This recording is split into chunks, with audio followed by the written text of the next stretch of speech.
नमस्कार, स्वागत है आपका एक्सप्रेस एमपीसीजी में और मैं हूं आपके साथ साक्षी। आइए रुक करते हैं इस वक्त की बड़ी खबरों की ओर। लोकसभा चुनाव 2024 के द्वितीय चरण का मतदान 26 तारीख को होना है, जिसके चलते भारत सरकार के गृह एवं सहकारिता मंत्री अमित शाह का कांकेर के नरहरदेव स्कूल ग्राउंड में आगमन हुआ, जिन्होंने प्रधानमंत्री नरेंद्र मोदी के तीसरे कार्यालय के लिए कांकेर लोकसभा प्रत्याशी भोजराज नाग के पक्ष में मतदान कर जिताने के लिए जनता से आग्रह किया है और इसके साथ साथ विशाल चुनावी जनसभा को भी संबोधित किया। उन्होंने मोदी सरकार के 10 साल के कार्यकाल को जनता के सामने रखा व भाजपा की 400 पार की विजन को लेकर अपनी बातें रखी।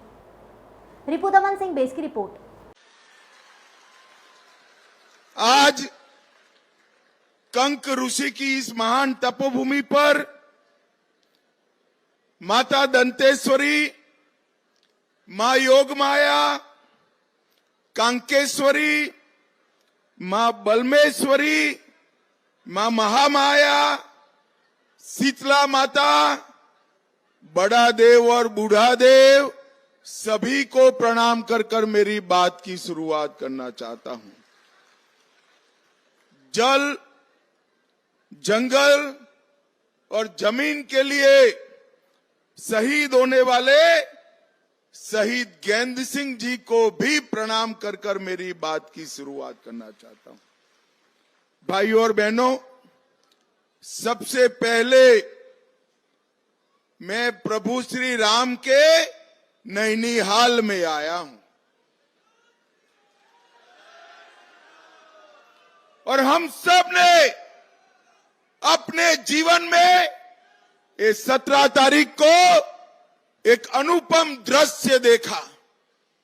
500 साल से टेंट में बैठे हुए रामलल्ला अपना जन्मदिन रामनवमी भव्य मंदिर में बनाए और वहां सूर्य तिलक का दृश्य हमने देखा। भाई और बहनों, जब से राम मंदिर टूटा तब से करोड़ों लोगों की इच्छा थी, कई लोग शहीद हो गए कि रामलल्ला अपने मंदिर में विराजमान हो, मगर कांग्रेस पार्टी सालों तक रामलल्ला के जन्मभूमि के प्रश्न को अटकाती रही, लटकाती रही, भटकाती रही। आपने मोदी जी को दूसरी बार प्रधानमंत्री बनाया। मोदी जी ने केस भी जीता, भूमि पूजन भी किया और प्राण प्रतिष्ठा कर कर जय श्री राम कर दिया। भाई और बहनों, ये कांग्रेस पार्टी जब उनको निमंत्रण भेजा गया प्राण प्रतिष्ठा का, अपनी वोट बैंक की लालच से भगवान राम के दरबार में भी नहीं गए। उनको जो करना है वो करने दो, हम नहीं डरते हैं। हमने न केवल राम मंदिर, काशी विश्वनाथ कॉरिडोर, केदार धाम, बद्री धाम और अब सोमनाथ का मंदिर भी सोने का फिर से बन रहा है। भैया, नरेंद्र मोदी जी ने इस 10 साल के अंदर बहुत बड़ा परिवर्तन करने का काम किया है। मोदी जी ऐसे प्रधानमंत्री है जिनके पास 10 साल का ट्रैक रिकॉर्ड भी है और 25 साल का एजेंडा भी है। मैं राहुल बाबा को पूछना चाहता हूं, 4 पीढ़ी ने शासन किया। राहुल बाबा, 4 पीढ़ी ने, जवाहरलाल नेहरू, इंदिरा गांधी, राजीव गांधी, सोनिया, मनमोहन सिंह और अब आप, मुझे बताओ मेरे छत्तीसगढ़ के गरीबों के लिए क्या किया? ये कांग्रेस पार्टी ने छत्तीसगढ़ राज्य बनाया क्या? जोर से हाँ ना बोलना भाई, बनाया? जोर से बोलो, बनाया।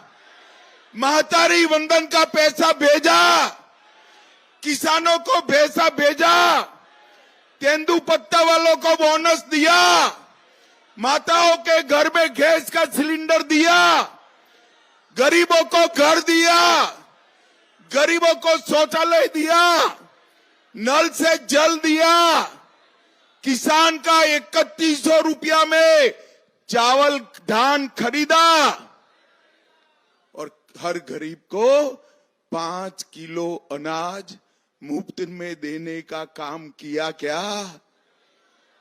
तो राहुल बाबा, ये सब तो हमारे नेता नरेंद्र मोदी ने किया। नरेंद्र मोदी,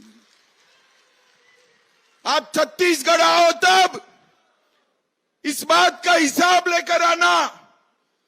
भाई और बहनों, आज नरेंद्र मोदी जी ने देश के 60 करोड़ गरीबों को 5 लाख तक का पूरा स्वास्थ्य का खर्चा फ्री ऑफ कॉस्ट कर दिया है। 5 लाख तक कोई भी मेरा आदिवासी भाई बहन बीमार पड़े, इलाज के लिए खर्च करने की जरूरत नहीं है।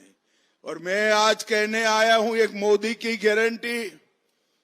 मोदी जी को तीसरी बार प्रधानमंत्री बना दो।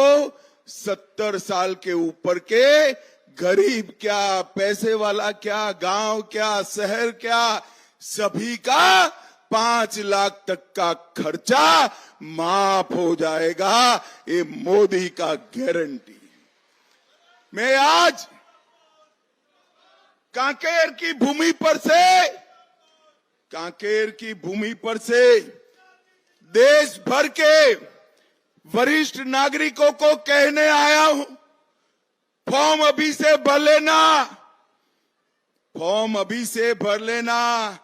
4 मई को चुनाव के नतीजे आते ही, मोदी जी के प्रधानमंत्री बनते ही देश भर के सभी वरिष्ठ नागरिकों का स्वास्थ्य का खर्चा आपका बेटा नरेंद्र मोदी उठाने वाला है। भाई और बहनों, मुझे बताओ, ये कश्मीर जो है हमारा है या नहीं है? जोर से बोलो, और जोर से बोलो, है या नहीं है? ये कांग्रेस के अध्यक्ष खड़गे साहब कहते हैं कि कश्मीर का छत्तीसगढ़ राजस्थान वालों से क्या लेन देन। अरे खड़गे जी, आपकी जो सोच हो, राहुल बाबा की जो सोच हो, छत्तीसगढ़ का बच्चा कश्मीर के लिए जान देने के लिए तैयार है, जान देने के लिए। भाई और बहनों, मुझे बताओ, धारा 370 समाप्त करनी चाहिए थी या नहीं करनी चाहिए थी? जोर से बोलिए, करनी चाहिए थी या नहीं करनी चाहिए थी? एक अनौरत संतान की तरह 70 साल तक धारा 370 को एक कांग्रेस पार्टी संभाल कर रही। भारतीय जनता पार्टी के नेता